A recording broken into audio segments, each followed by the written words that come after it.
সবাইকে সালাম ও শুভেচ্ছা জানিয়ে মিট দ্য মাইন্ডের আরেকটি এপিসোড শুরু করছি। আজকে টাইটেল দেখে বুঝতে পারছেন আমরা জায়ান্ট ভাইরাস নিয়ে কথা বলবো। আমাদের সঙ্গে আলোচক হিসেবে আছেন ডক্টর মনিরুজ্জামান। আম, আমি আলোচনার শুরুতেই ডক্টর মনিরুজ্জামানকে ওনার পরিচয় দেওয়ার জন্য অনুরোধ করছি। Hello everyone. সব তো বাংলায় নাকি? সব বাংলায়। আচ্ছা, ঠিক আছে। এখানে ইংরেজি বলতে বলতে বাংলা খুব মিস করি, বাংলা বলা। তো আমি আমার বিড়ালের সঙ্গেও মাঝে মাঝে ইংরেজিতে কথা বলি। হ্যাঁ, যাই হোক, আমার নাম মনিরুজ্জামান। আমি ঢাকা ইউনিভার্সিটির মাইক্রোবায়োলজি ডিপার্টমেন্ট থেকে অনার্স এবং মাস্টার্স কমপ্লিট করি। আর আমি ছিলাম 13th ব্যাচে। তো 2010-এ আমি ঢাকা বিশ্ববিদ্যালয় মাইক্রোবায়োলজি ডিপার্টমেন্টে জয়েন করি ফ্যাকাল্টি হিসাবে। 11-তে আসি আমেরিকায় পোস্টডক করতে, পিএইচডি করতে, ইউনিভার্সিটি অফ টেনেসি নক্সভিল। সেখানে ডিপার্টমেন্ট অফ মাইক্রোবায়োলজিতে আমি পিএইচডি করি। আমার বিষয়বস্তু ছিল মেরিন ভাইরোলজি, জেনারেলি বলতে গেলে সাগরের ভাইরাস নিয়ে কাজ। এরপরে আমি এখানে ক্যালিফোর্নিয়ায় মন্ট্রেবেতে বছর দেড়েক একটা শর্ট পোস্টডক করেছিলাম। তো প্রফেসর জার্মানিতে মুভ করেন, এই কারণে আমি আবার সেখান থেকে মুভ করে ভার্জিনিয়া চলে আসি। তো এখানে একটা নতুন ল্যাবে, যেখানে প্রফেসর কেবল জয়েন করছেন, তার ল্যাবে প্রায় 2 বছর হলো, এখন 2 বছর হয়নি, কাজ করতেছি। তো এই মোটামুটি ইন ব্রিফ এটাই আমার সম্পর্কে। গুড। আপনাকে আমি ওয়েলকাম জানাতে ভুলে গেছি। সো আমাদের শোতে আপনাকে ওয়েলকাম। আমরা বেসিক্যালি আমাদের এই শোতে আমরা চেষ্টা করি সায়েন্টিস্ট বা রিসার্চার অথবা যারা এডুকেশনের সঙ্গে আছেন তাদেরকে ইনভাইট করে তাদের বেসিক্যালি নলেজটাকে শেয়ার করা, যাতে করে আমাদের নেক্সট জেনারেশন উপকৃত হতে পারে। তো সেই সুবাদে জায়ান্ট ভাইরাস টার্মিনোলজিটা, মানে ভাইরাস অনেকেই জানি, এবং ভাইরাস বলতে সবাই আমরা জানি যে ক্ষুদ্র একটা পার্টিকেল যেটা আমাদের অনেক সময় অনেক রকম অসুখ করে থাকে ইন জেনারেল সেন্স। সো সেই পার্সপেক্টিভে জায়ান্ট ভাইরাসের এক্সিস্টেন্স অনেকেই জানে না, এবং জায়ান্ট ভাইরাস আসলে কি এবং আপনি কিভাবে সেখানে গেলেন, আমরা সেই বিষয় নিয়ে আসলে একটু আলোচনা করব, এবং আপনার রিসার্চের কিছু অভিজ্ঞতা আমরা আপনার থেকে শেয়ার করব। শুরুতেই প্রশ্ন রাখি, আমি সাধারণত প্রশ্ন উত্তর সেশনে আজকের মানে প্রশ্নোত্তর পর্ব দ্বারা আজকের সেশনটাকে সাজিয়েছি। আমি বেশি কিছু প্রশ্ন করব, আশা করি সেই প্রশ্নের উত্তরের মাধ্যমে আমাদের দর্শক যারা আমাদের সঙ্গে আছেন তারা প্রয়োজনীয় তথ্যগুলো জানতে পারবেন। তো শুরুতেই প্রশ্ন করতে চাই, জায়ান্ট ভাইরাস আমরা কাদেরকে বলছি আর এরা ঠিক কতটা বড়? তো এখন এই প্রশ্নের উত্তর দিতে গেলে যেটা আমার মনে হয় খুব বেসিক একটা আইডিয়া ভাইরাস সম্পর্কে দেওয়া জরুরি। আমি জানি না, এখানে হয়তো বিভিন্ন ধরনের অডিয়েন্সের মানে নলেজ বেসটা ডিফারেন্ট হতে পারে। অনেকে হয়তো ভাইরাস সম্পর্কে অনেকখানি জানেন, অনেকে তেমন কিছু জানেন না, তারা জানতে চান। তো এমনি ভাইরাস তো আমরা জানি, এখন তো ভাইরাসের জয় জয়কার সারা পৃথিবীতে। করোনা ভাইরাস তো এখন মোটামুটি সবাইকে কাবু করে ফেলেছে, সবাইকে গৃহবন্দী করেছে আমাদের। তো এমনি যেই ভাইরাসগুলি আমাদের মানে মানুষের শরীরে রোগ সৃষ্টি করে, কিংবা প্ল্যান্ট অথবা যে কোনো প্রাণীর শরীরে রোগ সৃষ্টি করে, সাধারণত এই ভাইরাসগুলি আকারে অনেক ছোট। আকারে ছোট বলতে আমি বোঝাচ্ছি জাস্ট এমন না যে আপনি চোখ দিয়ে খুব মানে দৃষ্টি মানে সংকীর্ণ করে তাকালে আপনি দেখতে পারবেন, তা না। সাধারণত যে ব্যাকটেরিয়া সম্পর্কে আমরা জানি সেগুলি আকারে ছোট, সেগুলো দেখতে হলে মাইক্রোস্কোপ লাগে। তো ভাইরাস আকারে আরো ছোট, ভাইরাসগুলি আকারে অনেক ছোট হয়। একটা উদাহরণ দিলে বলা যায়, যেমন ধরেন যে করোনা ভাইরাসের থেকে একটা সাধারণ ব্যাকটেরিয়া কমসে কম 30 থেকে 40 গুণ বড় আকারে। তো সহজেই ব্যাকটেরিয়া মাইক্রোস্কোপে দেখা যায়, কিন্তু ভাইরাস দেখতে হলে আপনার স্পেশাল মাইক্রোস্কোপ লাগে, অনেক বেশি ম্যাগনিফিকেশন সম্পন্ন মাইক্রোস্কোপ লাগে। তো ভাইরাস সম্পর্কে একটা জেনারেল আইডিয়া আমাদের আছে যে ভাইরাস হচ্ছে খুবই ক্ষুদ্রাতি ক্ষুদ্র, এবং তারা এরকম মানুষের শরীরে, বিভিন্ন প্রাণীর শরীরে রোগ সৃষ্টি করে। ভাইরাস সম্পর্কে বলতে গেলে আমাদের কখনোই খুব একটা পজিটিভ জিনিসপত্র মাথায় আসে না, যেটা খুবই ক্ষতিকর আমাদের কাছে। এটা খুব ক্ষতিকর, যেটা আংশিক সত্যি। আর আকারে ছোট, এদেরকে কোনো প্রাণী মানে ব্যাকটেরিয়াকে যেমন প্রাণ হিসেবে ধরা যায়, যেহেতু তারা এককোষী প্রাণী, তারা কিন্তু মানে যে মাল্টিপ্লিকেশনের যে কনসেপ্টটা, যে একটা প্রাণী থেকে আরেকটা প্রাণীর উদ্ভব হবে, সেই ব্যাপারটা ব্যাকটেরিয়ার মধ্যে আছে। যে কোনো প্রাণী সম্পর্কে আমরা কথা বলি তাদের মধ্যে আছে। ভাইরাসের মধ্যে ওই জিনিসটা নাই। ভাইরাস পুরোপুরি নির্জীব। তারা একটা পোষক দেহের শরীরে প্রবেশ না করলে তারা বংশবিস্তার করতে পারে না। তো জায়ান্ট ভাইরাস, এখন যেহেতু আমরা একটা আইডিয়া পেলাম যে একটা ভাইরাস একটা ব্যাকটেরিয়ার থেকে 30 থেকে 40 গুণ ছোট হতে পারে। জায়ান্ট ভাইরাস হচ্ছে সেই ধরনের ভাইরাস যারা আকারে খুব খুব জেনারেল বলতে গেলে এর মধ্যে অনেক যেহেতু বায়োলজিক্যাল ব্যাপার-স্যাপার অনেক ভ্যারিয়েশন আছে কিন্তু এই কনসেপ্টগুলোর ভিতরে। তো সেই ব্যাপারগুলোতে আমরা পরে যাব। বাট বেসিক্যালি বলতে গেলে অনেক জায়ান্ট ভাইরাস আছে যারা ব্যাকটেরিয়ার কাছাকাছি সমান বড়। অর্থাৎ তারা 30 থেকে 40 গুণ বড় সাধারণ ভাইরাসের থেকে। সো এটা হচ্ছে সাইজ দিয়ে একটা কনসেপ্ট। আর জায়ান্ট ভাইরাসের ভিতরে তোমার আমরা যদি বলি যে প্রত্যেকটা প্রাণীর শরীরেই যেই ডিএনএ আছে বা আরএনএ আছে এবং সেগুলি হচ্ছে যে আমাদের শরীরের বিভিন্ন ধরনের ফাংশনকে তারা এনকোড করে, তারা ওই ফাংশনগুলিকে ধারণ করে। এটা আমরা বলি যে ব্লু প্রিন্ট অফ লাইফ, আমরা বলি যে ডিএনএ হচ্ছে ব্লু প্রিন্ট অফ লাইফ। তো ভাইরাসের ভিতরেও ডিএনএ কিংবা আরএনএ আছে, বিভিন্ন রকম ভাইরাস আছে, ডিএনএ ভাইরাস কিংবা আরএনএ ভাইরাস। এবং এই একটা প্রাণীর শরীরে ডিএনএ কিন্তু প্রচুর পরিমাণ কোড ধারণ করে, অনেকগুলো জিন তারা ধারণ করে। একটা ভাইরাসের কিন্তু এত কিছু লাগে না। একটা ভাইরাস হয়তো 3 থেকে 4টা জিন তার ডিএনএ তে বা আরএনএ তে আছে। That's enough. তার বেশি কিছু দরকার নেই একটা হোস্টকে আক্রমণ করে বংশবিস্তার করার জন্য, তার খুব বেশি দিন লাগে না। তো অবাক ব্যাপার হচ্ছে যে জায়ান্ট ভাইরাসের ভিতরে এরা যেমন ব্যাকটেরিয়ার সমান বড়, অনেক জায়ান্ট ভাইরাস প্রায় 1 থেকে 2-2.5 হাজার জিনও তারা এনকোড করতে পারে। একটা সাধারণ ভাইরাসের তুলনায় তারা কয়েকশো গুণ বেশি জিন এনকোড করতে পারে তাদের ডিএনএ তে। তো এই দুইটা হচ্ছে মেজর ডিফারেন্স সাধারণ ভাইরাস থেকে, এটা বলতে গেলে। That's interesting. তাহলে আরেকটা বিষয় যেটা জানার, আসলে জায়ান্ট ভাইরাস কাদের ডিজিজ করে, এরা কি নাকি ডিজিজ করে না, বা এদের এক্সিস্টেন্সের নেসেসিটিটা কি, যদি বলি যে প্রকৃতিতে এই ভাইরাসগুলো কেন আছে? তো একটা জিনিস ক্লিয়ার করা দরকার যে এই যে শব্দটা যে জায়ান্ট ভাইরাস, এই এই টার্মটা কিন্তু এই টার্মটা আসছে 2003-এ, যখন প্রথম মানে ট্রু জায়ান্ট ভাইরাস পেপারটা পাবলিশড হয়। 2003-এ এই টার্মটা ওই অথররা তারা বলছেন যে এটা জায়ান্ট ভাইরাস। তো যেহেতু শুনতে খুব ইন্টারেস্টিং জায়ান্ট ভাইরাস, এই টার্মটা রয়ে গেছে এবং এই টার্মটা এখন ফিল্ডে একটা বড় একটা হুক বলা যায়। যে কোনো পেপার যখন লেখা হয় তখন তারা জায়ান্ট ভাইরাসকে জায়ান্ট ভাইরাসই বলা হয়, এদেরকে অন্য কোনো ভাইরাস কিন্তু বলা হয় না। তবে একটা বুঝতে হবে যে মানে বড় ভাইরাস সম্পর্কে আমাদের ধারণা ছিল আগে কিছুটা। আমরা হয়তো অনেকেই পক্স ভাইরাস সম্পর্কে জানি। বিভিন্ন রকম পক্স ভাইরাস আছে, যেমন ধরো ভ্যাকসিনিয়া ভাইরাস। এরপরে আরো বেশ কিছু রকম ভাইরাস যারা পক্স ভাইরাস গোত্রের অন্তর্ভুক্ত। এরা কিন্তু আকারে বেশ বড়। এদের ভিতরে ধরো 200-250 জিন থাকে। হ্যাঁ, এরা আকারে মোটামুটি করোনা ভাইরাসের থেকে 4 থেকে 5 গুণ বড় হবে। তবে পক্স ভাইরাস যখন আমরা পক্স ভাইরাস কিন্তু বেশ আগেই আমরা জানি পক্স ভাইরাস সম্পর্কে, ঠিক না? কিন্তু এদের সম্পর্কে এরা আকারে বড় এটুকু মানুষ জানতো, বাট এটা অবাক করার মতো কিছু হয়নি ওই সময়। কিন্তু পক্স ভাইরাস কিন্তু এই ফাইলোজেনেটিক্যালি, অর্থাৎ তুমি যদি এভলিউশনারি হিস্ট্রি বিবেচনা করো, তাহলে এই পক্স ভাইরাস কিন্তু এখনকার যে জায়ান্ট ভাইরাস সম্পর্কে আমরা কথা বলছি তাদের সঙ্গে সম্পর্কিত। তাদের কিন্তু একটা এভলিউশনারি হিস্ট্রি কানেক্টেড, তারা একই সঙ্গে একই অ্যানসেস্টর থেকে তারা আসছে। কিন্তু পক্স ভাইরাস খুবই ডিফারেন্ট, তারা খুবই ডিফারেন্ট ফাইলোজেনেটিক্যালি। তুমি যদি একটা অ্যানালিসিস করো, জায়ান্ট ভাইরাসের তুলনায় তারা অনেক পার্থক্য, কিন্তু তাদের ভিতরে সংযোগ আছে। এটা অনেকটা হলো আমি কি বলি যে একটা মানুষ এবং একটা গাছের যে সম্পর্ক, বিবর্তনের দিক, অতটুকুই দূরত্ব পক্স ভাইরাস এবং মেজর জায়ান্ট ভাইরাস গ্রুপগুলির, বাট তারা কানেক্টেড। হ্যাঁ, তো পক্স ভাইরাস তো অনেক ডিজিজ করে, এটা আমরা জানি। জায়ান্ট ভাইরাস সম্পর্কে আমরা যতদূর এখন পর্যন্ত আমরা জানি, এই ফিল্ডটা খুব বেশি পুরনো না। 2003-এ প্রথম পেপারটা পাবলিশ হয়। সো 15-16 বছর মোটামুটি রিসার্চ হচ্ছে এই বিষয়ে। আমার জানা মতে সরাসরি মানুষ কিংবা অন্য কোনো প্রাণী বা গাছের রোগ সৃষ্টি করে সেই কক্স পোস্টুলেট দিয়ে সেই জিনিসটা দেখানো সম্ভব হয়নি। তার মানে আমরা এখনো শিওর না যে তারা আসলে রোগ সৃষ্টি করে কিনা।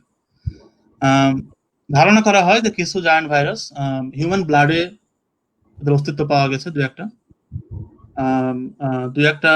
একটা ভাইরাস তাদেরকে ডিটেক্ট করা হয়েছে তোমার চোখের কর্নিয়া, যে কেরাটাইটিস হয় আমাদের চোখে, অনেক সময় সেখান থেকে পাওয়া গেছে। বাট মনে করা হয় যে এরা আসলে মানুষকে সরাসরি আক্রমণ করে না, এরা আক্রমণ করে হচ্ছে যে প্রোটোজোয়াগুলি মানুষকে আক্রমণ করছে তাদের। আচ্ছা। তো সরাসরি লিঙ্ক একটা দুটো পেপার আছে, কিন্তু পেপারগুলো খুবই শেডি, মানে পেপারের রেজাল্ট গুলি খুবই ইনকনক্লুসিভ, সো এটা নিয়ে কথা বলার কোনো দরকার নাই।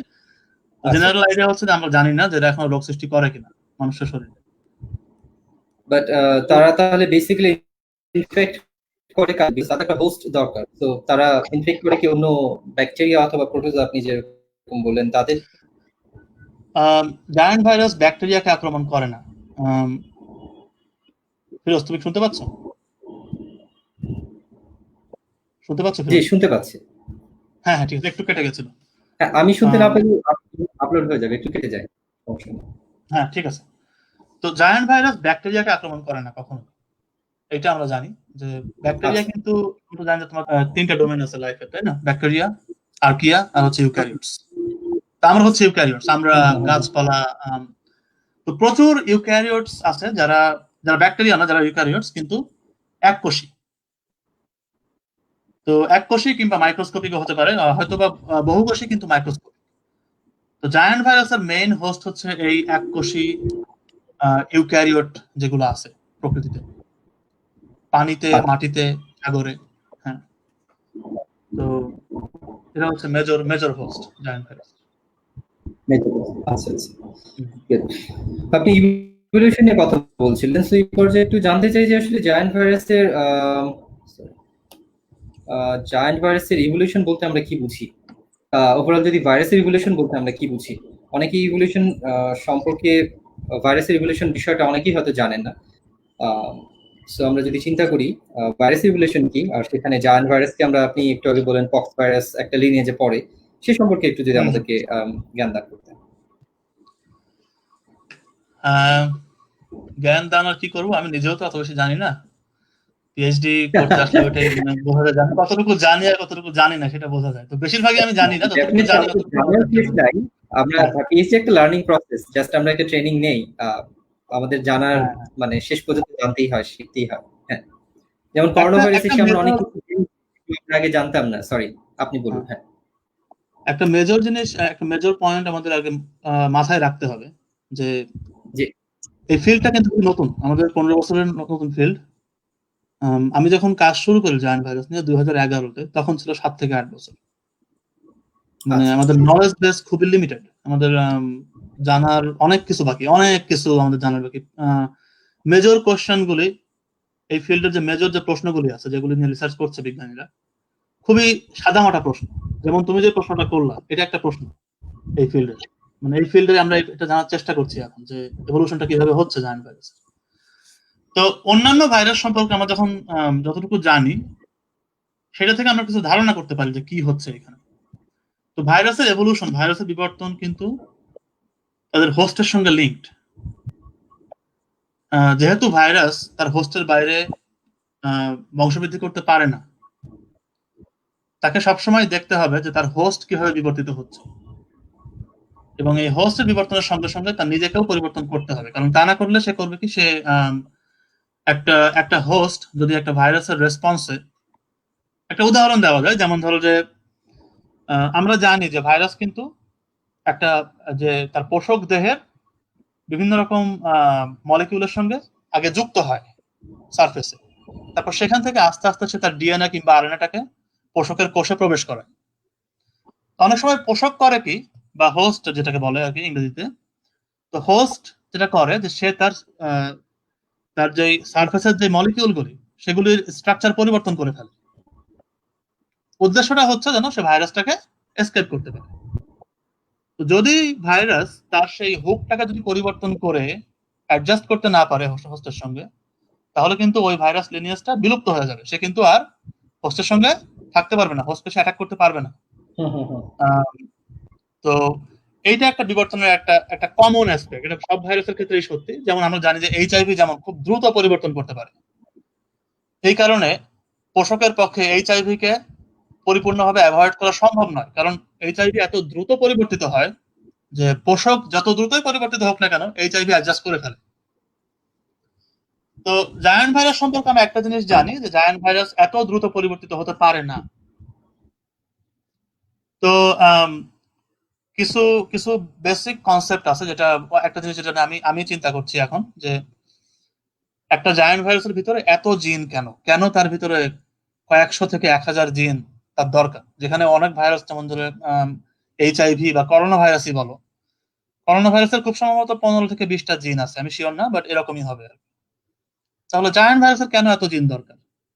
এটা একটা খুবই কমন প্রশ্ন। ধারণা করা হয় যে এটা একটা সুইস আর্মি নাইফ, যেটাকে আমরা বলি, মানে একটা সুইস আর্মি নাইফে যেমন ধরো অনেকগুলি অনেকগুলি অ্যাটাচমেন্ট থাকে যেগুলো দিয়ে অনেক ধরনের কাজ করা যায় জরুরি সময়। তো ধারণা করা হয় যে এই জিনগুলি বিভিন্নভাবে জায়ান্ট ভাইরাস ইউজ করতে পারে হোস্ট সুইচিং এর জন্য। সে হয়তো একটা হোস্ট যখন সে আর অ্যাটাক করতে পারছে না, সে একটা নতুন হোস্ট খুঁজে নেয়, এবং এই জিনগুলি থাকার কারণে তার সেই সুবিধাটা হয়, কারণ এই জিনগুলি দিয়ে সে হোস্টের যে মেটাবলিজম সেটাকে ম্যানিপুলেট করতে পারে। তো সে যদি একটা সম্পূর্ণ ফাইলোজেনেটিক্যালি একদম আলাদা হোস্টকে সে অ্যাটাক করে, তারপরেও সে সাকসেসফুল হবে, কারণ তার ভিতরে ওই জিনগুলি আছে হোস্টের মেটাবলিজমকে ম্যানিপুলেট করার জন্য। তো এইটা একটা ধারণা করা হয় জায়ান্ট ভাইরাস সে যত জায়ান্ট কেন হয়েছে, তার তার একটা বড় কারণ হচ্ছে যে সে নেচারে সে মাল্টিপল হোস্টকে আক্রমণ করে। এটা অনেকটা মানে আজকে এর বাসায় থাকলাম, কালকে ওর বাসায় থাকলাম, এভাবে আমি বসবাস করছি, হ্যাঁ, আমার নিজের কোনো বাড়ি নাই, এরকম একটা ব্যাপার। তো জায়ান্ট ভাইরাস খুব সম্ভবত এই এই মেথডটা সে অ্যাপ্লাই করে। তো এবং এই কারণে জায়ান্ট ভাইরাসের বিবর্তনের ইতিহাসে, হিস্ট্রিতে, সে কিন্তু জিনগুলি ধরে রাখছে। তুমি কিন্তু ধারণা করতে পারো যে জিন যত ছেড়ে দেওয়া যায়, লুজ করা যায়, ততই মঙ্গল, কারণ তাহলে হয় কি রেপ্লিকেশনটা সহজ হয়। এত বড় একটা জিনোম রেপ্লিকেট করতে কিন্তু ডিফিকাল্ট, অনেক এরর চলে আসে, সময় লাগে অনেক বেশি, রেপ্লিকেশন সাইকেল অনেক লম্বা। এখানে কোয়েশ্চেন ছিল আমার একটা, যদি ভাইরাসের এতগুলো জিন থাকে, সেই জিন তো মেইনটেনেন্সের একটা বিষয় থাকে, সো ভাইরাসের প্রুফ রিডিং ক্যাপাসিটি সে সেটা কোথা থেকে অ্যাকোয়ার করে, কিভাবে সেটাকে সে মেইনটেইন করছে, মানে it is related to evolution definitely. So আপনি যদি বলতেন। জায়ান্ট ভাইরাসের সাধারণত জেনারেল যেটা ট্রেন্ড আমরা জানি আর কি জায়ান্ট ভাইরাস সম্পর্কে, তাদের নিজস্ব ডিএনএ পলিমারেজ আছে, যে এনজাইমটা ব্যবহার করে তার ডিএনএ কে সে রেপ্লিকেট করবে বা মাল্টিপ্লাই করবে, সেই এনজাইম প্রায় সব জায়ান্ট ভাইরাসেরই আছে। এটা একটা ইউনিভার্সাল এনজাইম, এবং এই এনজাইমেরই প্রুফ রিডিং ক্যাপাসিটি আছে। একই সাথে তার যখন জিনোম মেনটেন করার জন্য নেচারে তার যখন ধরো যে একটা জায়ান্ট ভাইরাস সমুদ্রে ভেসে বেড়াচ্ছে, সে কিন্তু কোনো হোস্টকে অ্যাটাক করছে না। তো ওই সময় কিন্তু যেহেতু ওপেন ওশান, সমুদ্র যেহেতু ওপেন, তোমার ইউভি লাইট কিন্তু অলওয়েজ সমুদ্রে পড়ছে, ঠিক না? প্রত্যেক দিনই কিন্তু ইউভি লাইট একটা বিশাল এফেক্ট আছে সামুদ্রিক প্রাণীদের উপর, যেহেতু ওপেন ওশান।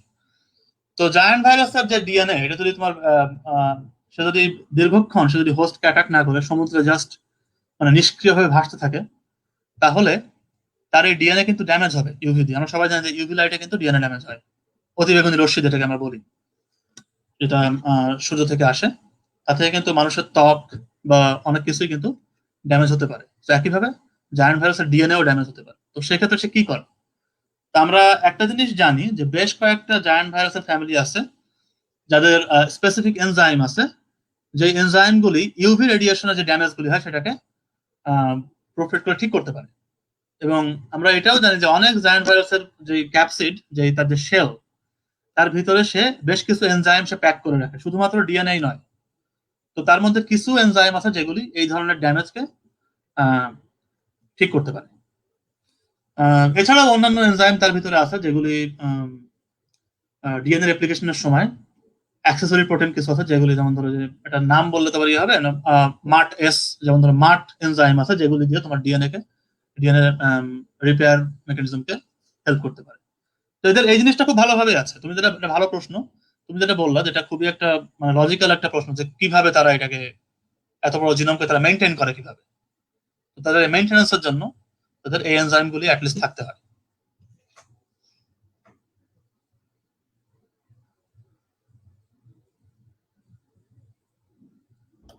হয়তো অনেকের ধারণা নাই, একটা রিলেটেড কোয়েশ্চেন করি, ভাইরাস কি মানুষ বা অন্য কোনো প্রাণী অথবা জীবাণুদের ইভলিউশনে ভূমিকা রাখতে পারে?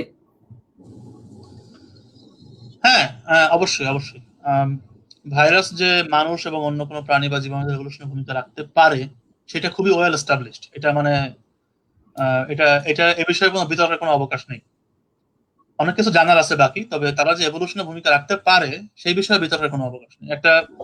এটা খুবই কমন উদাহরণ, এটা খুব সম্ভবত অনেকেই জানে যারা অডিয়েন্স আছেন, তারপরেও বলি, এটা জায়ান্ট ভাইরাস না, এটা হচ্ছে যে রেট্রো ভাইরাস নিয়ে। আমাদের যে ভাইরাসগুলি এইচআইভির মতন ভাইরাস, অর্থাৎ আরএনএ ভাইরাস, এইচআইভি একটা রেট্রো ভাইরাস। মানুষের ডিএনএর আমাদের শরীরের 10% কিন্তু রেট্রো ভাইরাস। অর্থাৎ তুমি যদি হিউম্যান ডিএনএ অ্যানালিসিস করো, আমাদের ক্রোমোজোমের অংশ, এই ভাইরাসগুলি আমাদের ক্রোমোজোমেরই অংশ। আমরা মানে 10% ভাইরাস, আমরা মানে মানুষ নিজেই 10% ভাইরাস জেনেটিক্যালি বলতে গেলে। কাজে এই ভাইরাস ছাড়া আর যদি বলতে চাও যে ফাংশন গুলি কি, এই ধরনের যে ভাইরাল এনজাইম গুলি আমাদের শরীরে আছে, আমাদের জিনগুলি আমাদের ডিএনএ তে আছে, ফাংশন কি? একটা মেজর ফাংশন বলি, যেটা নিয়ে অনেক গবেষণা হচ্ছে এখন। একটা প্রোটিন আছে, প্রোটিনটাকে বলে সিনকাইটিন। তো এই সিনকাইটিন কোনো একটা রেট্রোভাইরাস থেকে আমাদের হিউম্যান এভলিউশনের মানে প্রাইমেট এভলিউশনের কোনো একটা সময়ে এই সিনকাইটিন আমাদের ডিএনএ তে আসে, এবং এই সিনকাইটিন কিন্তু প্লাসেন্টাল ডেভেলপমেন্ট যেটাকে বলে, মানে ভ্রূণের ডেভেলপমেন্টে বিশাল ভূমিকা রাখে। উইদাউট সিনকাইটিন ভ্রূণের ডেভেলপমেন্ট ডিফারেন্ট হতো, এবং মানুষের শরীরের যে স্ট্রাকচার সেগুলিও অনেক ডিফারেন্ট হতো। কাজে আমরা যে এখন মানুষ, তার মানে আমরা যে স্ট্রাকচার, আমরা মানুষ যেমন আমরা দেখতে, যেমন আমরা ফাংশন করি, তার একটা বড় ভূমিকা, তার পিছনে একটা বড় ভূমিকা আছে এই ভাইরাল জিনগুলির। কাজে এই ভাইরাস যে আমাদের এভলিউশনে ভূমিকা রাখতে পারে সেটা এখন প্রমাণিত এবং এস্টাবলিশড। তবে জায়ান্ট ভাইরাসের কথা বলতে গেলে, যেটা আমি বললাম, জায়ান্ট ভাইরাস আমার একটা গবেষণার একটা মানে বড় অংশ হচ্ছে জায়ান্ট ভাইরাস কিভাবে তার হোস্টের এভলিউশনে ভূমিকা রাখে। তো আমি এই লাস্ট 2 বছর এই ল্যাবে আমার এই প্রশ্নটা ছিল মাথার ভিতরে। ফিরোজ, তুমি শুনতে পাচ্ছ?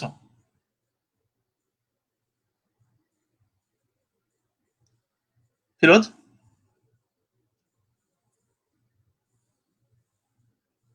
আমি তোমাকে দেখতে পাচ্ছি না।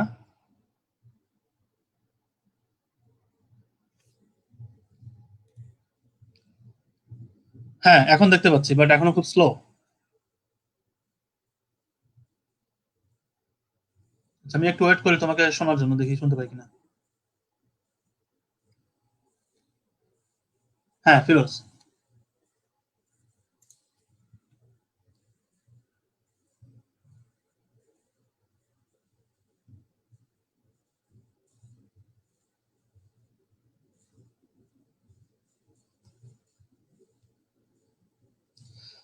আচ্ছা, তুমি শুনতে পেলে আমাকে একটু জানো, তাহলে আমি কন্টিনিউ করবো।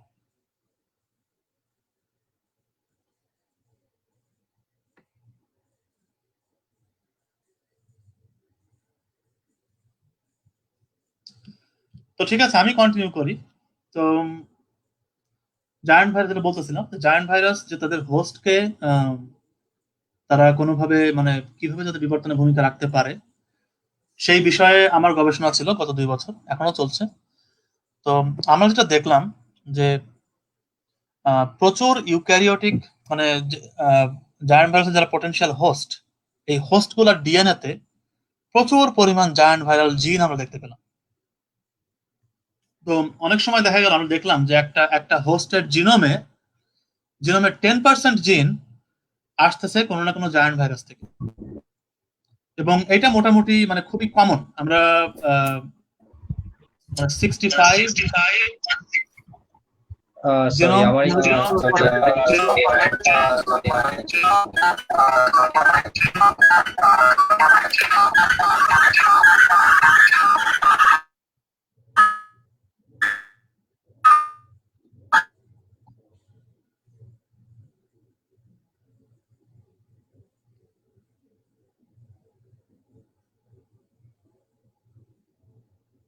শুনতে পাচ্ছ?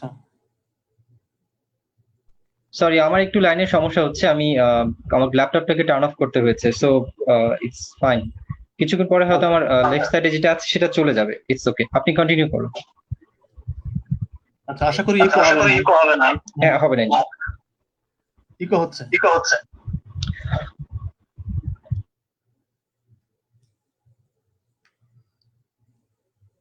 এখন এখন ঠিক আছে? হ্যাঁ। তো এমনি জাস্ট দুঃখিত, এই মানে যান্ত্রিক গোলযোগের জন্য দুঃখিত। বাট একটা জিনিস যেটা বলছিলাম আমি, যে জায়ান্ট ভাইরাস তার হোস্টের বিবর্তনে ভূমিকা রাখতে পারে কিনা, এটা জানার একটা উপায় হচ্ছে হোস্টের জিনোম অ্যানালিসিস করা। তো আমরা যেটা করছিলাম, আমি আমার এই পোস্টডকে আমি এখন যেটা করছি সেটা হচ্ছে যে আপনার বিভিন্ন পোটেনশিয়াল হোস্ট, ইউক্যারিওটিক হোস্ট যেগুলো আছে, যেমন ধরেন যে গ্রিন অ্যালজি, হ্যাঁ শৈবাল যেগুলো আমরা বলি, যে বিভিন্ন রকম ক্লোরোফাইট অ্যালজি, কিংবা অন্যান্য প্রোটিস্ট যেমন অ্যামিবা হচ্ছে জায়ান্ট ভাইরাসের একটা হোস্ট। তো এই হোস্ট গুলো জিনোম অ্যানালিসিস করলে দেখা যায় যে এই জিনোমে কতটুকু জিন আসলে ভাইরাস থেকে আসতেছে। এবং আমরা কিন্তু মানে ফাইলোজেনেটিক অ্যানালিসিস করে বলতে পারি যে কোন জিনগুলি ভাইরাল, কোন জিনগুলি ভাইরাল নয়। যেটা আমরা দেখলাম, মানে আমি খুবই সারপ্রাইজ হয়েছিলাম এটা দেখার পরে, যে আমি 65টা এলজি এর জিনোম অ্যানালিসিস করেছি। আমার প্রথম পোস্টডকের প্রজেক্ট ছিল। তো সেখানে দেখলাম 30% এলজিতেই, 30% জিনোমেই একটা বিশাল সংখ্যক জিন আসতেছে ভাইরাস থেকে, জায়ান্ট ভাইরাস থেকে। তার মানে মানে যেটা আমরা ধারণা করি তার থেকে অনেক বেশি কমন, এই যে হোস্ট ভাইরাসের ইন্টারাকশনটা হচ্ছে জিনোমিক লেভেলে, সেটা অনেক বেশি কমন জায়ান্ট ভাইরাসের মধ্যে হোস্টের মধ্যে। তো এটা খুবই সারপ্রাইজিং ছিল। এবং যেহেতু যেহেতু আমাদের জিনোম সংখ্যা লিমিটেড, আমাদের তো সীমিত, আমরা তো খুব বেশি জিনোম সিকোয়েন্স করতে পারিনি এখনো। তো ধরে নেওয়া যায় যে ন্যাচারে এরকম ইন্টারাকশন প্রচুর হচ্ছে, কিন্তু আমাদের কাছে ডেটা নাই। তবে এটা মোটামুটি নিশ্চিত যে জায়ান্ট ভাইরাস তার হোস্টের পোষকের জিনোমকে বিবর্তিত করতে অনেক বড় ভূমিকা রাখে। এইটুকু বলতে পারি আপাতত। শুনতে পাচ্ছি না ফিরোজ। আমি কথা বললে ইকো হবে, সো আমি কোয়েশ্চেনে চলে যাচ্ছি। ঠিক আছে। এখন কি ইকো হচ্ছে? একটু একটু আমার আমার ভয়েসটা ইকো হচ্ছে, আমার ভয়েসটা।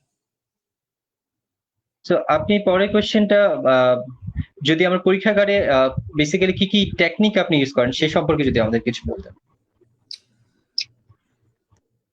তো টেকনিক তো অনেক কিছুই করা যায়, মানে ভাইরোলজির অনেক টেকনিকই কিন্তু এখানে অ্যাপ্লিকেবল।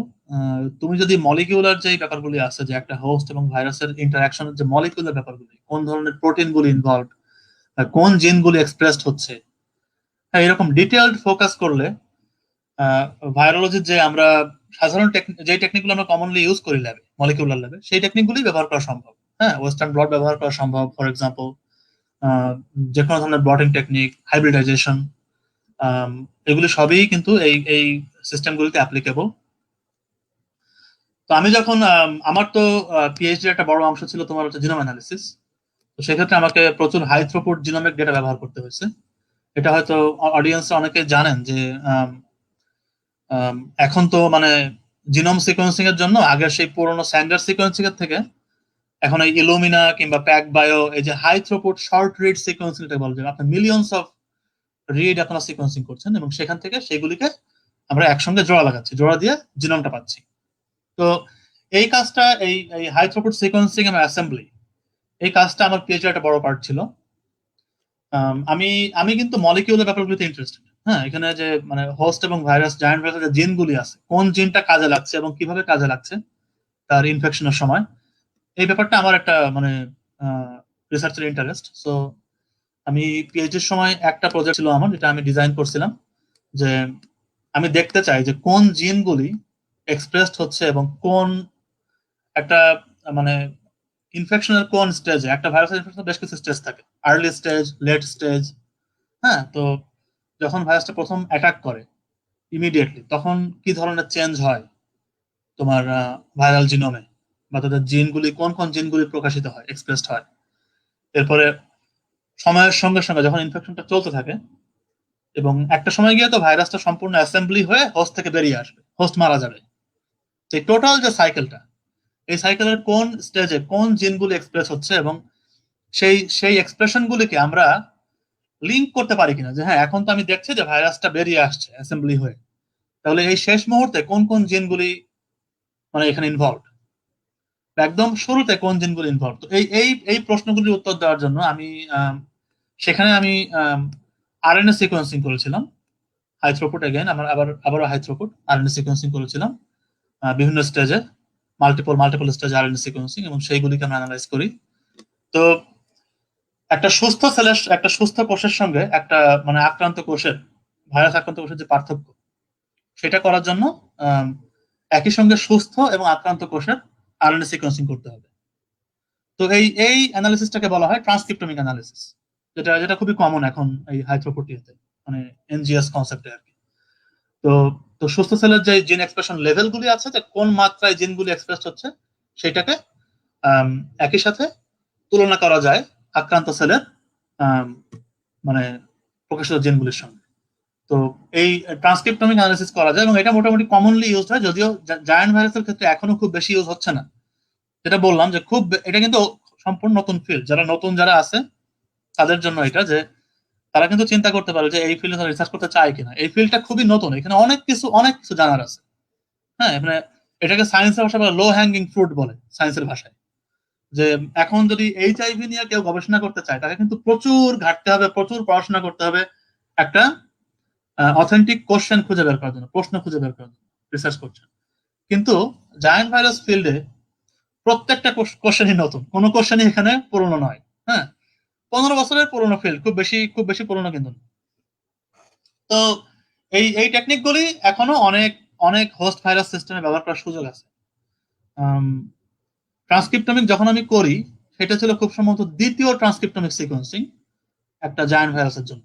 আমার প্রজেক্টটা ছিল দ্বিতীয়, মানে প্রথম একজন করেছিল 2010-এ, এরপরে 2014 বা 2015-তে আমি করি। তো এগুলি খুবই নতুন ফিল্ড, অনেক মলিকুলার ব্যাপারগুলো সম্পূর্ণ অজানা। মানে তুমি যদি আমাকে মলিকুলার ইয়ে সম্পর্কে প্রশ্ন করো, আমি খুব বেশি উত্তর দিতে পারবো না, কারণ আমি জানি না। আমি ইকোলজি সম্পর্কে অনেকটাই জানি, এভলিউশন সম্পর্কে জানি, কিন্তু মলিকুলার অ্যাসপেক্ট গুলি খুবই আননোন। তো ট্রান্সক্রিপ্টোমিক ছিল, জিনোমিক্স ছিল, আর এখন এই ল্যাবে আমি মূলত প্রচুর পরিমাণ বায়োইনফরমেটিক্স কাজ করছি, অনেক বায়োইনফরমেটিক্স। সকাল বিকাল আমার কম্পিউটারেই কাজ। প্রফেসর নতুন, উনি এখনো ওয়েট ল্যাব শুরু করেননি, 2 বছর হয় না আমাদের এখানে ট্রেনিং। তো হয়তো ওয়েট ল্যাব শুরু করলে আমরা কিছু ল্যাব ওয়ার্ক শুরু করব। তবে এখানে এখনো মেইনলি যেটা বললাম, যে আমার প্রজেক্ট জিনোমিক্স এর প্রজেক্ট, আমরা হোস্টের জিনোম দেখি, এবং সেখানে দেখি যে কি ধরনের জিনগুলি আসতেছে ভাইরাস থেকে। তো প্রচুর ফাইলোজেনেটিক্স আছে আপনার, তোমার যে ট্রি বিল্ডিং, যেটা ট্রি অফ লাইফ বা ভাইরাল ট্রি, এই ট্রি গুলি আমরা বানিয়ে চেষ্টা করি বোঝার যে কোন জিনগুলি কোন জায়গা থেকে আসতেছে। একটা বড় প্রশ্ন হচ্ছে যে জায়ান্ট ভাইরাসে এতগুলি জিন, তারা এই জিনগুলি কোথেকে পাচ্ছে? এগুলি কি সবই ভাইরাল জিন, একদম ভাইরাস স্পেসিফিক, নাকি এগুলি আসতেছে বিভিন্ন রকম পোষক থেকে কিংবা অন্যান্য সোর্স থেকে? সো এটা একটা বড় প্রশ্ন, কাজে ফাইলোজেনেটিক্সটা একটা একটা বিশাল ভূমিকা রাখে এই প্রশ্নগুলো উত্তর দেওয়ার জন্য।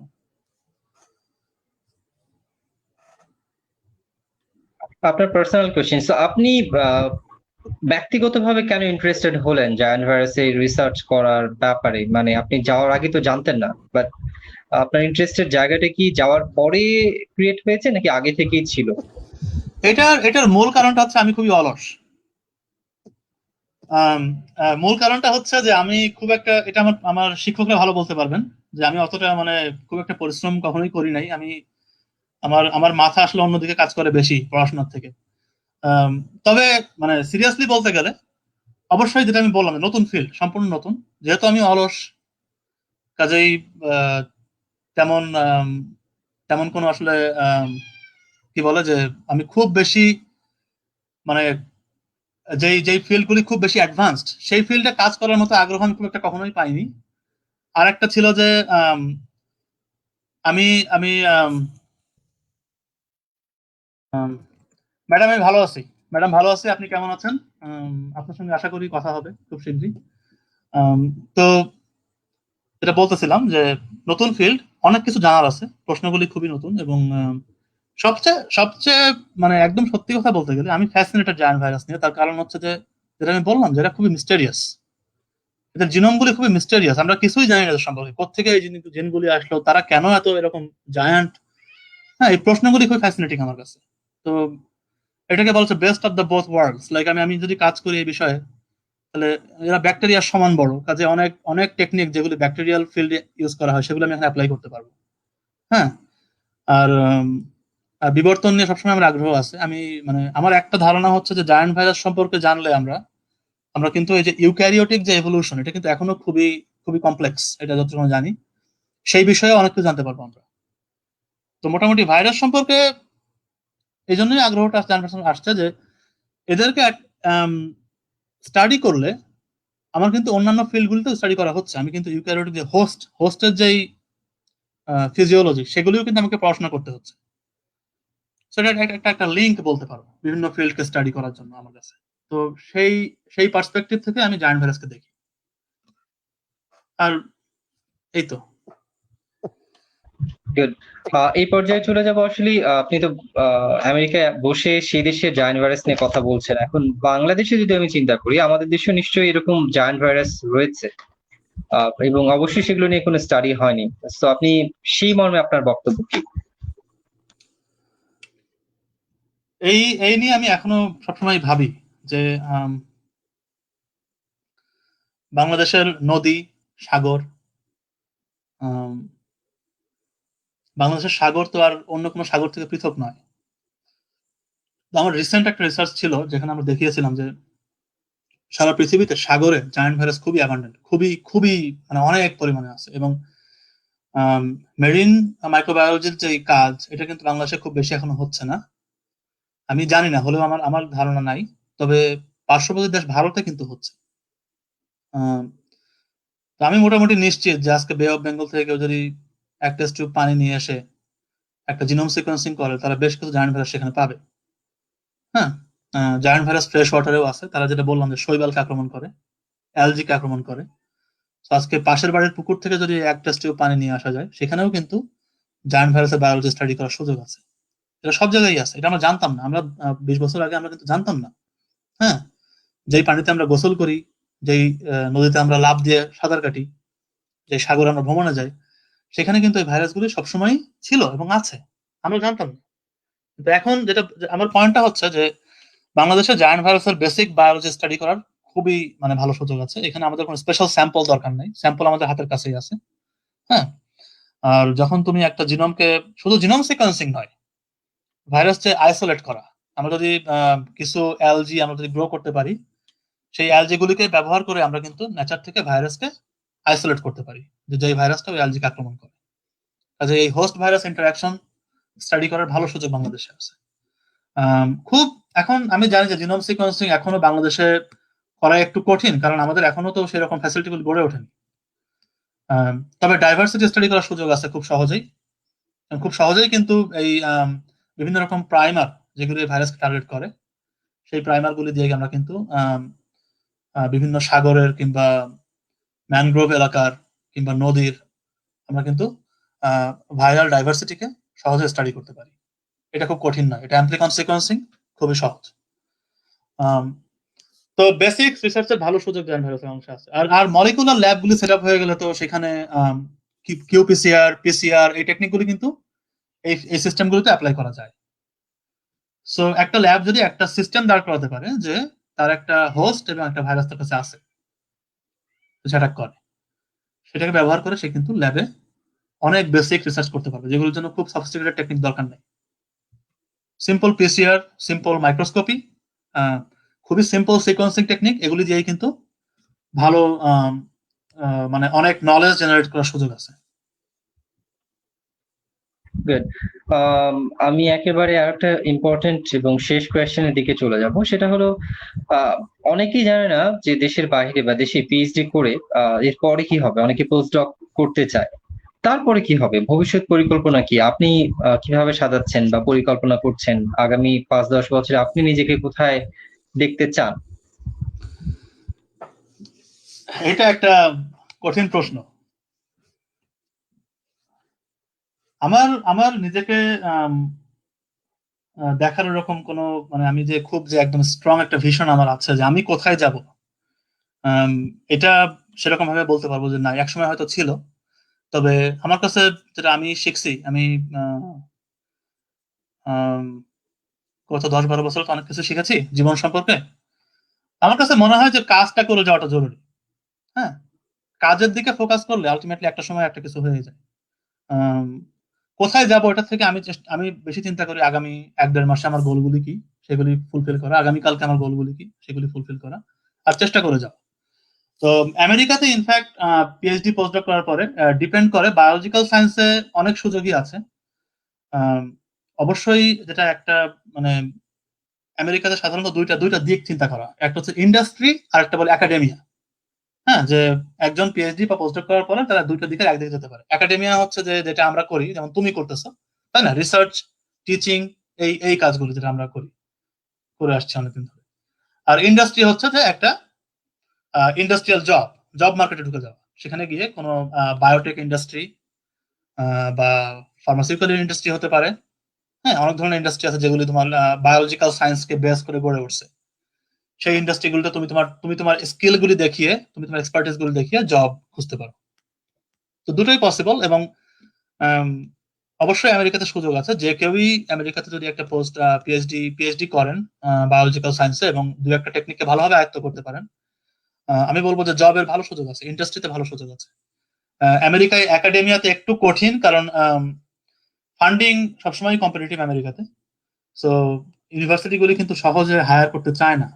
তারা তখনই হায়ার করবে যখন তারা এক্সেপশনাল কাউকে পাবে, এবং তারা চায় যে যেই জয়েন করুক সে যেন ফান্ডিং গুলি আনতে পারে, কারণ ফান্ড আনলে ভার্সিটির লাভ, রিসার্চ ভালো হবে। সো আমেরিকায় একাডেমিক জবটা একটু কম্পিটিটিভ, কারণ প্রচুর ইউনিভার্সিটি আছে এবং সব ইউনিভার্সিটি চায় এরকম প্রফেসরকে হায়ার করতে। তবে এটা অসম্ভব কিছু না, আমেরিকায় প্রচুর ভার্সিটি আছে যেগুলিকে বলা হয় প্রাইমারিলি আন্ডার গ্রাজুয়েট ইউনিভার্সিটি, যেখানে তাদের মেইন কাজ হচ্ছে আন্ডার গ্রাজুয়েট টিচিংটাকে ফোকাস করা, অর্থাৎ অনার্স ডিগ্রিগুলিকে দেওয়া এবং তাদেরকে ভালোভাবে ট্রেন করা। এই ভার্সিটিগুলিতে কিন্তু জব সবসময় পাওয়া যায় এবং জব আছে। এখানে পিএইচডি করলে এই জবগুলো অ্যাভেলেবল, যেগুলো ভালো জব। এবং সেই পিইউআই থেকে কিন্তু পরবর্তীতে একজন ফ্যাকাল্টি চাইলে প্রাইমারিলি রিসার্চ বেসড যেগুলো ইউনিভার্সিটি, সেগুলোতে পরে অ্যাপ্লাই করতে পারেন তার এক্সপেরিয়েন্স গুলি দেখিয়ে। সো সুযোগ নেই তা বলবো না, সুযোগ আছে। আর পোস্ট ডক তো অবশ্যই আছে, চাইলে, যেমন আমি পোস্ট ডক করছি এখন। তবে টার্গেটটা হচ্ছে পোস্ট ডক বেশি দিন না করে একটা মোর ইন্ডিপেন্ডেন্ট পজিশনে যাওয়া, যেখানে গিয়ে ইন্ডিপেন্ডেন্টলি একজন পিআই হিসেবে স্টুডেন্টকে মেন্টর করা যায়। এবং মানে পিএইচডির মেইন গোলটা তো তাই ছিল একসময়। কিন্তু পিএইচডি মানুষ কেন করতো? পিএইচডি করতো কারণ তারা একসময় নিজে গিয়ে ইন্ডিপেন্ডেন্ট রিসার্চ করবে, নতুন স্টুডেন্টকে ট্রেন করবে। হ্যাঁ, এরকম সার্কেল। কিন্তু যেটা হচ্ছে, আমরা এখন প্রচুর পিএইচডি দিচ্ছি, আমেরিকা অনেক পিএইচডি দিচ্ছে, কিন্তু একাডেমিক জব কিন্তু সেভাবে নাই। সো এখানে কিছু কম্পিটিশন আছে। বাট যেটা বললাম যে ইন্ডাস্ট্রি কিংবা পিইউআই ইউনিভার্সিটি, এই ধরনের জবগুলো কিন্তু অ্যাভেলেবল এবং এগুলি কিন্তু প্লেন্টি অফ জবস। হ্যাঁ, সো আমার ভবিষ্যৎ পরিকল্পনা, অবশ্যই এখনো আমার পরিকল্পনা যে একটা প্রাইমারিলি রিসার্চ বেসড ভার্সিটিতে জয়েন করা। আমি চেষ্টা করছি সিভিটাকে এনগেজ করার জন্য, হয়তো আগামী 1-2 বছরের মধ্যে। আমি এই বছরই অ্যাপ্লাই করার চিন্তা করছি। যদি এই বছর কিছু না হয়, আশা করি আগামী বছর কিছু একটা হয়ে যাবে। আর তা না হলে আমার ক্যামেরা তো আছে, আমি ক্যামেরা নিয়ে বেরোয় যাবো, ছবি টবি তুলবো। এই তো, এমন তো টেনশনের কিছু নাই তো। তার মানে এখনো ফটোগ্রাফি করেন? ফটোগ্রাফি করি, ক্যামেরা আছে। আর আমার হচ্ছে ব্যাকআপ প্ল্যান, যদি সায়েন্স আমার জন্য না হয় তাহলে আমি ছবি তুলে বেড়াবো, ইটস ওকে। সো এই পর্যায়ে আমি চলে যাব আমাদের দর্শকরা অনেকে কমেন্টস করেছেন। মাহমুদ ম্যাডাম কোয়েশ্চেন করেছেন যে জায়ান্ট ভাইরাস তো অনেক সাইজে বড় হয়, তাহলে ওরা মাল্টিপ্লাই করে কিভাবে হোস্টের ভেতরে? তো এই প্রশ্নটার উত্তর হচ্ছে, আমার জানা মতে জায়ান্ট ভাইরাসের এখন আসলে চিন্তা করতে হবে যে ট্রু হোস্ট কোনটা, একটা জায়ান্ট ভাইরাসের যে অ্যাকচুয়াল হোস্ট। যেমন একটা উদাহরণ দিই, একটা ভাইরাস, তার নাম হচ্ছে মিমি ভাইরাস। এটা হচ্ছে প্রথম আবিষ্কৃত জায়ান্ট ভাইরাস। তো মিমি ভাইরাসের যে হোস্ট, সেই হোস্টটা কিন্তু অ্যামিবা, যে অ্যামিবা আমরা চিনি আর কি, যে এককোষী অ্যামিবা, যার যে সিউডোপড আছে। তো এই অ্যামিবা কিন্তু জায়ান্ট ভাইরাসের থেকে অনেক বড়। তো জায়ান্ট ভাইরাসের তুলনায় অ্যামিবা মানে, আমি সঠিক সাইজটা আমার মনে নাই, তবে আমি তো অনেক ছবি দেখেছি যেখানে জায়ান্ট ভাইরাস মাল্টিপ্লাই করছে, প্লেন্টি অফ স্পেস। হোস্ট কিন্তু বেশ বড় হয়, এককোষী হলেও ইউক্যারিওটিক যে হোস্টগুলো তারা কিন্তু ব্যাকটেরিয়ার থেকে আকারে অনেক বড়। সো জায়ান্ট ভাইরাস কিন্তু স্টিল তাদের প্লেন্টি অফ তারা স্পেস পাচ্ছে হোস্টের ভিতরে মাল্টিপ্লাই করার জন্য। তবে তারপরে ম্যাডাম যেটা বলছেন সত্যি, যে একটা হোস্টের সঙ্গে তুলনা করলে জায়ান্ট ভাইরাস অনেক বড়। তো সেই ক্ষেত্রে যেটা হয় যে নাম্বার অফ পার্টিকেল, যে কতগুলি পার্টিকেল তৈরি হবে মাল্টিপ্লাই করার সময় একটা ভাইরাস কয়টা পার্টিকেল তৈরি করবে সেইটা সীমিত হয়। অর্থাৎ সায়েন্টিফিক্যালি বলতে গেলে আমরা বলি বার্স্ট সাইজ, যেটাকে বলে ভাইরাল বার্স্ট সাইজ। সেই বার্স্ট সাইজ একবার মাল্টিপ্লিকেশনে কয়টা ভাইরাস তৈরি হয় সেই সংখ্যাটা কিন্তু অনেক কম জায়ান্ট ভাইরাসের ক্ষেত্রে ব্যাকটেরিয়ার সঙ্গে তুলনা করলে। একটা আরএনএ ভাইরাস, ছোট ভাইরাস, যখন সে হোস্টকে অ্যাটাক করে সে হাজার হাজার পার্টিকেল তৈরি করে, কিন্তু জায়ান্ট ভাইরাস হতে 50 থেকে 100 বা 200 বা 300 পার্টিকেল তৈরি করে। তো হোস্টের থেকে বড় ভাইরাস তো সম্ভব না, কারণ তাহলে তো সেই ভাইরাস তো হোস্ট অ্যাটাক করতে পারবে না, ঠিক না? বরং হোস্টই ভাইরাস অ্যাটাক করবে হয়তো। যদি ট্রু হোস্ট বিবেচনা করা হয় যে অ্যাকচুয়াল হোস্ট কোনটা, ওর ট্রু হোস্ট কোনটা, তাহলে দেখা যাবে যে সাধারণত হোস্টটা ভাইরাসের থেকে অনেকটা বড়ই হয়। এটাই বলতে পারি আমি। ওকে, রবির হোসেন কোয়েশ্চেন করেছে যে জায়ান্ট ভাইরাস গুলোর হোস্ট সম্পর্কে এবং হোস্ট স্কিপিং মেকানিজম সম্পর্কে বলুন। মানে ভাইরাস যখন ইনফেক্ট করছে একটা হোস্টকে, তখন হোস্ট কিভাবে সেটাকে রেজিস্ট করার চেষ্টা করে, সেটা একটা বিষয়। আর একটা হলো যে ভাইরাসের সাইজ এবং জিনোমের ন্যূনতম সাইজ কত হলে আমরা সেটাকে জায়ান্ট বলবো। আচ্ছা, প্রথম প্রশ্নটা মোটামুটি মানে সায়েন্টিফিক, দ্বিতীয়টা হচ্ছে ফিলোসফিক্যাল, ঠিক আছে? তো দ্বিতীয় প্রশ্নের উত্তরটা প্রথমে দিই। এটা এখনো ডিবেটেবল, এটা এখনো ডিবেট আছে। প্রবলেমটা হয়েছে যেটা, যে 2003-এ পেপারটা পাবলিশ হওয়ার পরে একজন বললো যে এটা জায়ান্ট ভাইরাস, আর সেই টার্মটা আমাদের ভালো লেগে গেল। এখন আমরা করি কি, একটা ভাইরাস যদি আমরা একটা নতুন ভাইরাস পাই, সে যদি মানে এভলিউশনারি রিলেটেড হয়, তাহলে যদি মানে বিবর্তনের দিক দিয়ে যদি সম্পর্ক হয় অন্য, যেমন ধরো ওই ভাইরাসটার সঙ্গে, আমরা ওটাকে জায়ান্ট ভাইরাস বলি। কিন্তু জায়ান্ট ভাইরাসের এই কনসেপ্টে এদের সাইজ কিন্তু অনেক ভ্যারি করে। আমি যেই ভাইরাস নিয়ে কাজ করেছিলাম পিএইচডিতে, সেটার সাইজ ছিল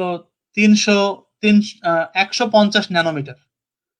এটা কিন্তু খুব বেশি বড় নয়, একটা করোনা ভাইরাসের তুলনায় ওইটা মনে হয় দ্বিগুণ বড় হবে আর কি। তবে জিনোম সাইজটা অনেক বড় ছিল করোনা ভাইরাসের তুলনায়। সবচেয়ে বড় জায়ান্ট ভাইরাস যেটা পাওয়া গেছে আজ পর্যন্ত, এটার সাইজ ব্যাকটেরিয়ার সমান বড়। আমি কি একটা স্লাইড দেখাতে পারবো? চেষ্টা করেন। আমার মোবাইল থেকে আমি জানি না অ্যালাউ করবে কিনা, আমি মোবাইল থেকে কখনো ইয়ে করিনি। আপনি একটু স্লাইড শেয়ারটা দেন। আচ্ছা, আমি শেয়ার স্ক্রিন দিচ্ছি, তো রুবেল দেখতে পারবে।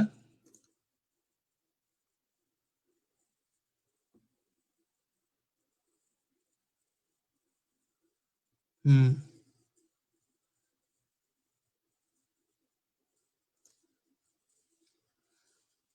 তো যাই হোক, আমি দেখি এখান থেকে পাই কিনা বের করতে।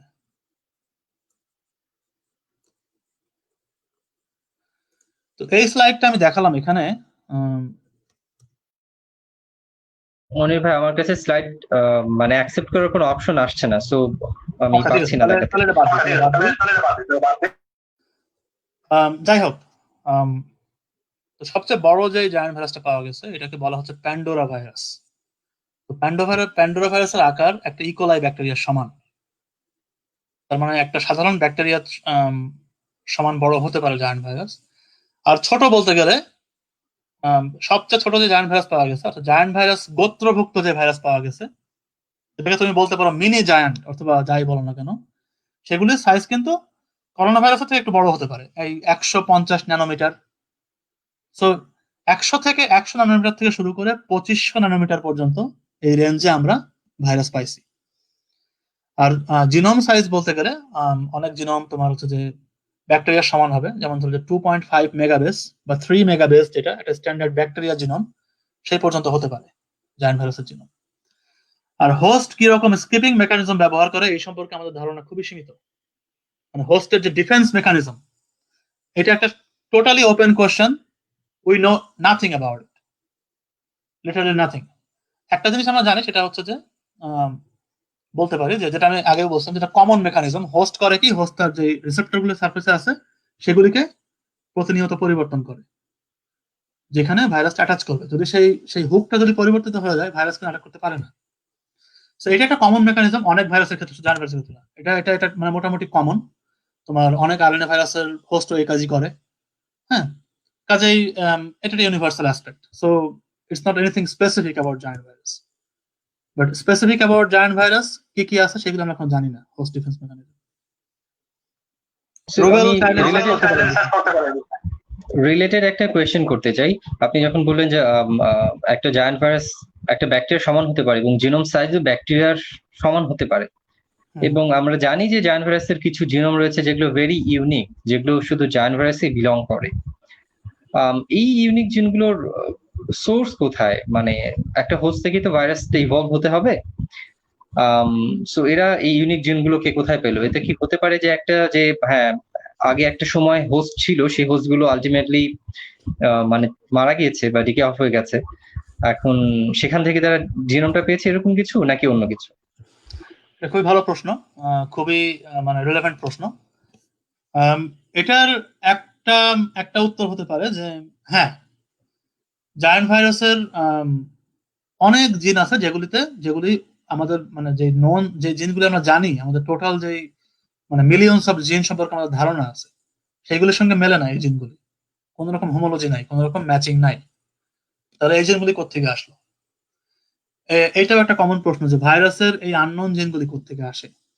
তো জায়ান্ট ভাইরাস সম্পর্কে একটা আমি বলতে পারি, সেটা হচ্ছে যে আমরা কিন্তু যখন জায়ান্ট ভাইরাস গবেষণা করছি এখানে, আমরা কিন্তু ঘোড়ার আগে গাড়ি জুড়ে দিচ্ছি, কিংবা গাড়ির আগে ঘোড়া, যেটাই বলো না কেন, আমি সঠিকটা আমি জানি না। কারণটা হচ্ছে আমরা অনেক জায়ান্ট ভাইরাস জিনোম সম্পর্কে জানি, কিন্তু এই ভাইরাসগুলি কোন হোস্টকে অ্যাটাক করে সেই বিষয়ে আমরা তেমন কিছু জানি না। কিন্তু মানে নন যেই হোস্ট ভাইরাস যেই সিস্টেমগুলি আছে, কয়টা আছে? খুব বেশি কিন্তু নাই।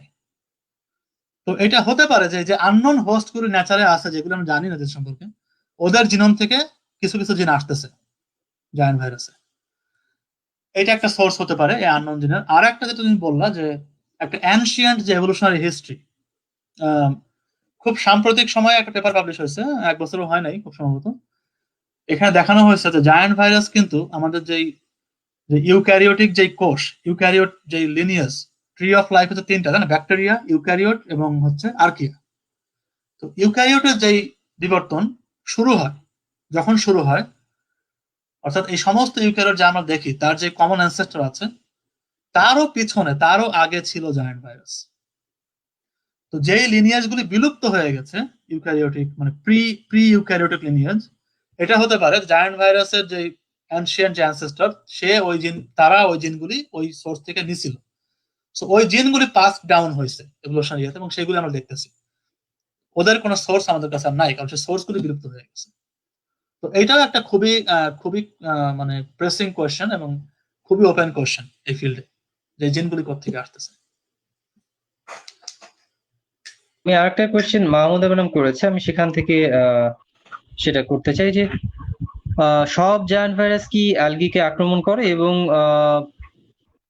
এবং তারা কি রেট্রো ইন নেচার, এবং if not then how do they integrate their genome into the host DNA? তারা কিভাবে তাদের ডিএনএটাকে হোস্টের ডিএনএ এর সাথে ইন্টিগ্রেট করে যদি তারা রেট্রো নেচারের না হয়ে থাকে?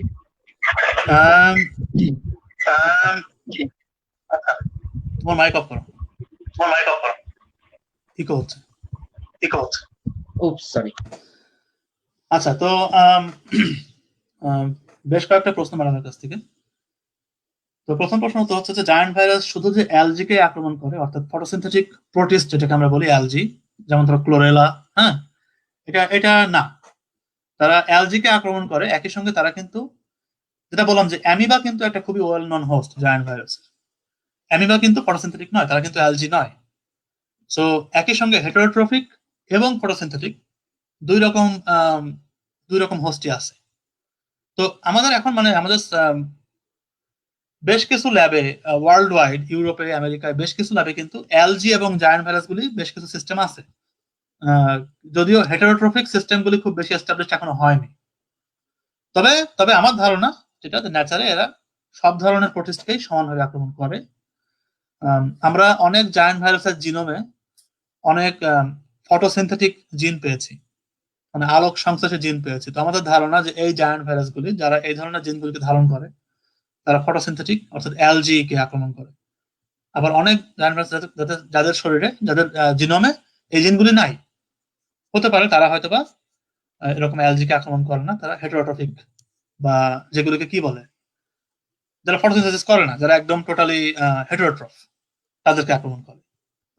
আর জায়ান্ট ভাইরাসটা কিন্তু রেট্রো না, তারা কিন্তু আমার জানা মতে কোনো জায়ান্ট ভাইরাস এখনো আরএনএ ভাইরাস পাওয়া যায় নাই, সবাই ডাবল স্ট্যান্ডার্ড ডিএনএ ভাইরাস।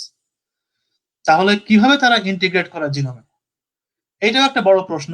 এটা ম্যাডাম খুব ভালো প্রশ্ন করছেন। যে এই যে আমি যেটা বললাম যে আমার রিসেন্ট পোস্টডকে এই কাজটা আমি করেছি, যে জায়ান্ট ভাইরাসের জিনোমগুলি আমরা দেখছি যে অনেক ইন্টিগ্রেশন হয় হোস্টে। তাহলে কিভাবে হচ্ছে?